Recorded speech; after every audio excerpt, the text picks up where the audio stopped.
guess it's time to get back to some music, ain't it?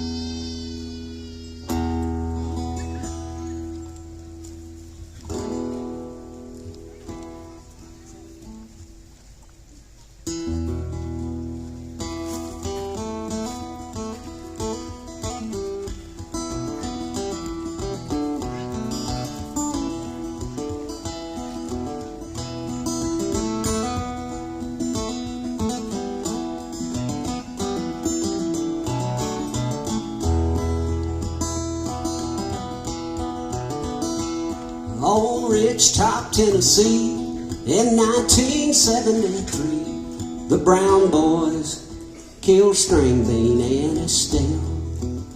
Y'all know who Stringbean is? Stringbean was that old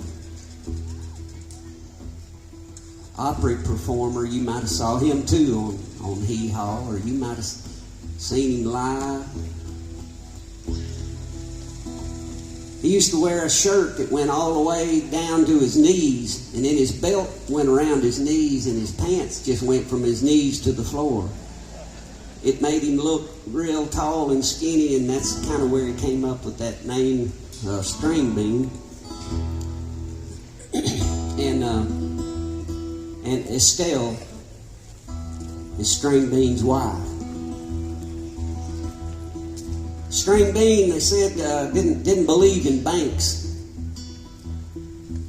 They said he used to get his Opry paycheck on Saturday night, and he'd either go cash it immediately or wait till Monday and cash it, and then he'd stash it somewhere around his little cabin out there just outside of Nashville.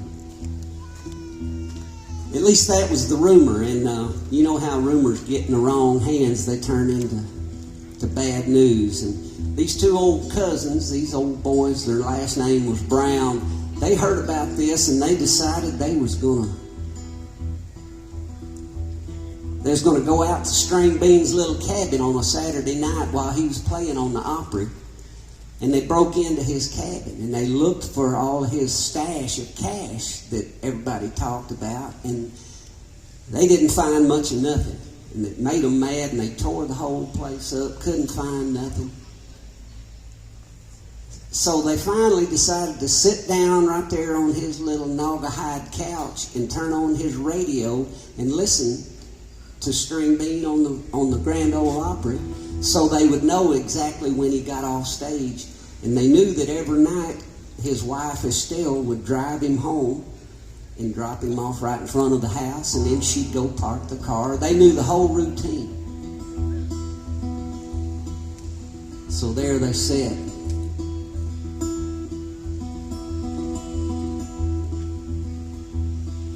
It must have been one hell of a struggle for the cash in his bib overalls. The Brown Boys said, "Don't give us no trouble, String." They said, "We came for some, but now we want it all." Yeah, the thieves said, "Stand and deliver," but old Stringbean would not tell. And later we would learn that was the point of no return. They shot him dead, then they shot Estelle.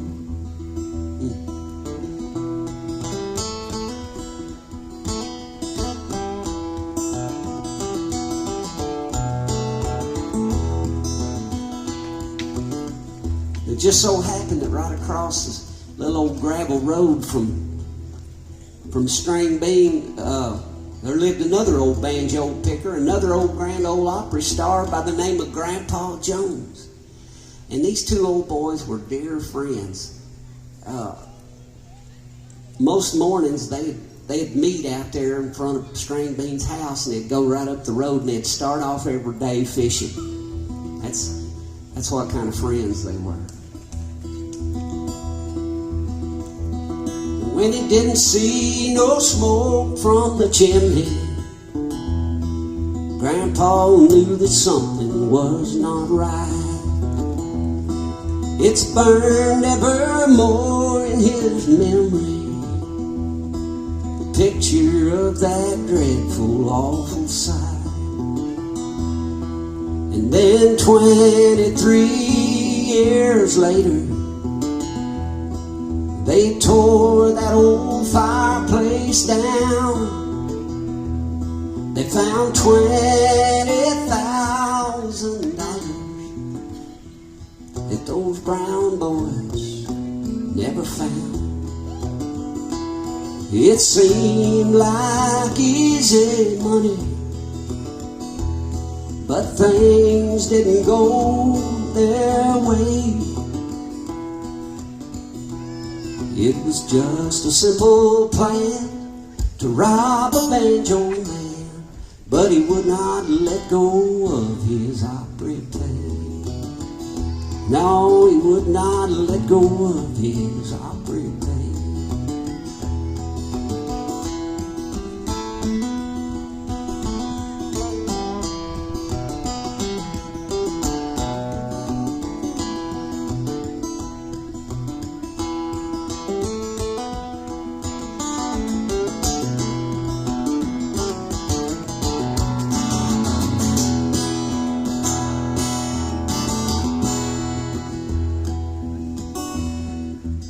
I got a call one morning out of the blue from Guy Clark and Sam Bush. They were sitting there side by side at Guy's house, and Guy said, "Merle, get your ass over here. Sam Bush is over here, and we're going to write us a song today."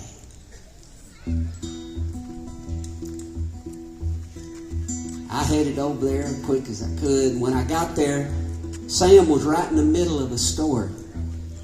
The story of his father had recently passed away, and he was going through his father's old desk drawer, old roll-top desk, and he was just kind of cleaning things out and going through it. And he said, way in the back of the drawer, there was the front page of the old Nashville newspaper, and it was all rolled up neatly and had a rubber band around it. And he said he pulled it out, and the front page was a picture of an auctioneer holding up Stringbean's overalls, and they were selling off all String's old stuff. And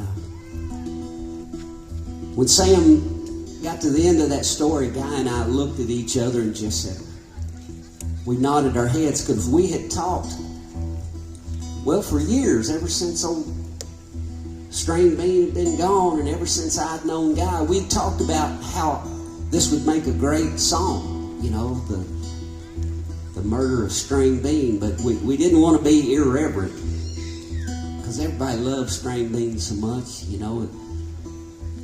But at that moment, we felt like, okay, now we got it. Now we know why we ought to write this song.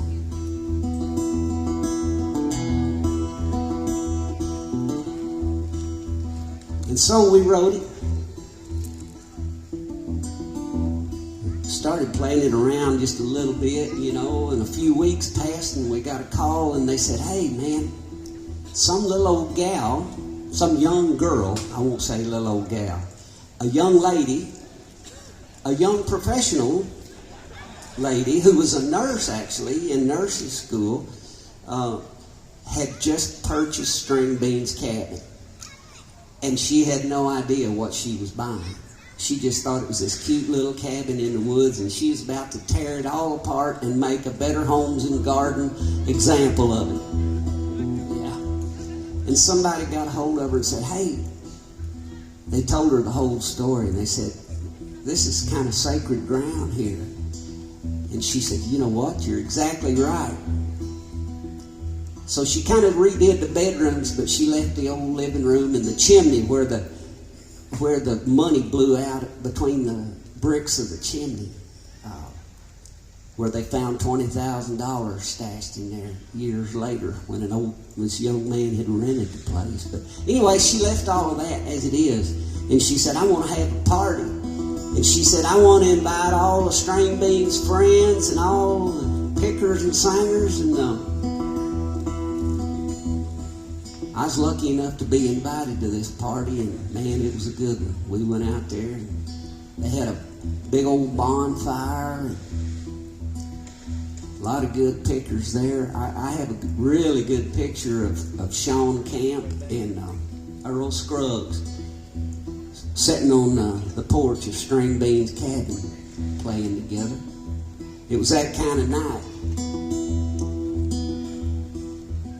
And it went pretty much all night. I was getting ready to leave, walking out to the car, and somebody yelled and said, "Verlon, come back and play that Stringbean song," because Stringbean's son had not heard it, and he was there. So I walked back, and I stood in the doorway of Stringbean's old cabin, and I straddled there was a couple of bullet holes still in the floor, and I straddled those bullet holes and sang this song with the full moon up over my shoulder, and I had just chills all over my body.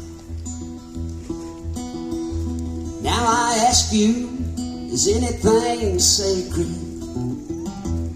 I do believe now I have seen it all. I read it in this morning's paper, where they auctioned off old strings overall.